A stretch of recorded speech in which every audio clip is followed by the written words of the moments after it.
Today, we are jumping into one of the most intense, most dramatic parts of the Hebrew Bible, Ezekiel chapters 14 through 16. And let me tell you, it's a wild ride. It kicks off with a judgment that is absolutely inescapable, and then, out of nowhere, ends with a promise of grace that you just don't see coming. All right, let's get into it. So right out of the gate, the text hits us with this absolutely shocking question. I mean, can you imagine a city so far gone, so completely doomed, that even its greatest, most legendary heroes couldn't do a single thing to save it? This is the powerful premise Ezekiel uses to make his point. For Jerusalem, the time for talking is over. The message for the exiles listening in Babylon is just brutally blunt.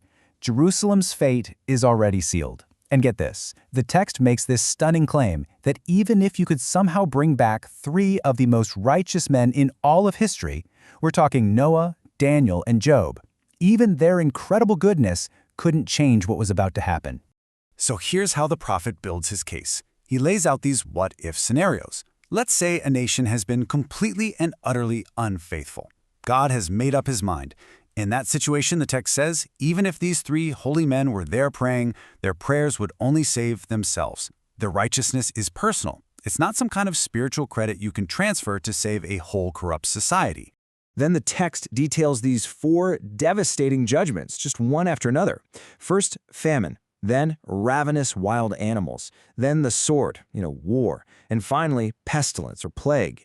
Each one is designed to create this feeling of inescapable, escalating doom. And for the exiles hearing this, it was just gut-wrenching, because it meant their own sons and daughters, the ones left behind in Jerusalem, wouldn't be spared. And here's the crucial point of all this. The destruction wasn't supposed to feel random or chaotic. No, it was designed to be undeniable proof that God was involved. The survivors who would later trickle into exile in Babylon, they weren't arriving as symbols of grace. They were arriving as living, breathing witnesses to just how corrupt the city had become, forcing everyone to finally admit, okay, this was fair, this had to happen. So, if the judgment is a sure thing, the next big question is, why? Why did it get this bad? To answer that, the text shifts gears and gives us two really powerful metaphors to explain just what was wrong with Jerusalem's soul. First up, in chapter 15, Jerusalem gets compared to a piece of useless vine wood. And then, in the incredibly long chapter 16, it's portrayed as a deeply unfaithful wife. Both of these images are meant to paint a picture of a relationship that has been completely and fundamentally shattered. The logic of this first metaphor is actually pretty clever. Think about it. A grapevine is only good for one thing, right? It's fruit. The wood itself is all gnarled and weak. You can't build anything with it. So what's its only other purpose? Fuel. It's only good for burning. The metaphor is stark. Since Jerusalem failed to produce its spiritual fruit, it has become useless for anything except to be burned in the fire of the Babylonian invasion. And from there, chapter 16 unleashes the longest and honestly the most shocking metaphor in the entire book, Jerusalem as the unfaithful wife of God. And this isn't just a quick comparison. No, this is a full-blown story, an allegorical history of the city. The story is this incredible rags to riches to ruin saga. It starts with Jerusalem as an abandoned baby, literally left to die, with pagan roots. But God finds her, raises her, and eventually enters into a marriage covenant with her, making her a queen. But then comes the betrayal. She takes the very gifts her husband gave her and uses them to chase after other gods. Then she looks for security in political deals with other nations, which is seen as this profound betrayal of trust. Now, the language in this chapter is incredibly graphic, way more explicit than you'd normally expect. And according to scholars like Dr. Allen, this was a deliberate rhetorical strategy. You see, the exiles were still clinging to this idea called Zion theology, the belief that Jerusalem was God's city and could never, ever fall. Ezekiel had to use language that was so shocking it would just shatter that false hope and force them to face a terrible new reality. And the punishment? Oh, it has a devastating sense of irony. The very nations that Jerusalem turned to for security, her political lovers, they're the ones who will become the agents of her destruction. And in the legal world of that time, adultery was a capital crime. So for the unfaithful wife, allegorically speaking, the consequence is death. So just when the story hits rock bottom, when the judgment has been carried out and all hope seems completely lost, the narrative takes this sudden, almost whiplash-inducing turn. It's unbelievable. And there it is.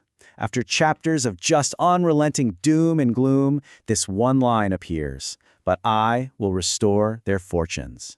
It is such a shocking pivot from what seems like a final judgment to this incredible, unbelievable promise of a future. This right here is a massive shift in the prophecy. It's now looking past the horrifying destruction of Jerusalem. It's a message of salvation, hinting that God will remember that original marriage covenant and somehow renew it. It's not a simple, clean, happy ending, but it is profoundly hopeful. So, what does this restoration actually look like? Well, the text argues that the key to grabbing hold of this future grace is actually found in remembering the painful past. The idea here is that being restored doesn't mean you just forget what happened. The exiles are going to carry the scars of their history, emotional scars, spiritual scars, but these scars aren't just there to cause pain. They're meant to be powerful reminders of the sins that led to the disaster in the first place. In a strange way, remembering the failure is spiritually healthy. It keeps you from making those same mistakes all over again. Dr. Allen makes a great connection to a more modern idea captured in that famous line from Kipling, "Lest we forget." That memory of past failures, the shame, the regret, it all becomes a vital part of repentance and staying faithful in the future. And this connects so perfectly to the Apostle Paul, who later on would call himself the worst of sinners because he had persecuted the early church. He never forgot his past. But that memory didn't crush him. Instead, it just magnified his sense of awe at the undeserved grace he'd been given. It's the exact same principle being applied here to the whole nation in exile. And that really is the ultimate point here. The incredible depth of Jerusalem's unfaithfulness, which was laid out in such graphic detail, it serves one final purpose: to show the even greater, more overwhelming depth of God's forgiveness and grace. The profound darkness of the sin just makes the light of that final restoration shine that much brighter. So, we're left with this powerful question that just echoes through the centuries, doesn't it? It's one thing to move on from our mistakes, but what Ezekiel's text is suggesting is that true healing, a true deep appreciation for grace, doesn't come from forgetting our worst moments. It comes from remembering them and truly understanding the depths from which we've been lifted.